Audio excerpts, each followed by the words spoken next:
কিছু কিছু সময় কোনো কারণ ছাড়াই আমাদের মনটা খুব খারাপ লাগে, কিছুই যেন ভালো লাগে না। এই সময়গুলোতে মন ভালো রাখতে দরকার নিজের মানুষদের সাথে একটু কোয়ালিটি টাইম স্পেন্ড করা। এই যে আমরা তিনজনা বেরিয়ে পড়েছিলাম উদ্দেশ্য ছাড়াই একটা লং ড্রাইভে। ভিয়ান তো বেশিরভাগ রাস্তাটা ঘুমিয়েই কাটালো। ঘুম থেকে ওঠার পর ওকে একটু ডাবের জল খাইয়ে দিলাম। যুগল তো গেল আমাদের জন্য কিছু স্ন্যাক্স আনতে, সেই ফাঁকে ভিয়ান ড্রাইভিং সিটে বসে পড়েছে বাবার মতন ড্রাইভ করবে বলে।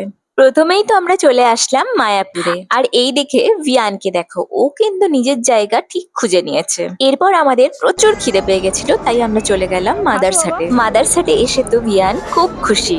গোটা মাদারসাটটা ভিয়ান ঘুরে ঘুরে দেখছিল। তার মধ্যেই আমাদের লাঞ্চ চলে আসলো। ভিয়ানকে সঙ্গে নিয়ে খাওয়ার এক্সপিরিয়েন্সটা একটু কঠিন হলেও ওখানকার স্টাফরা অনেক হেল্প করেছে। ভালো মন্দ মিলিয়ে আজকের দিনটা কিন্তু খুব ভালো কাটলো। এই মেমোরি গুলোই আমাদের মেমোরিতে সেভ হয়ে থাকবে।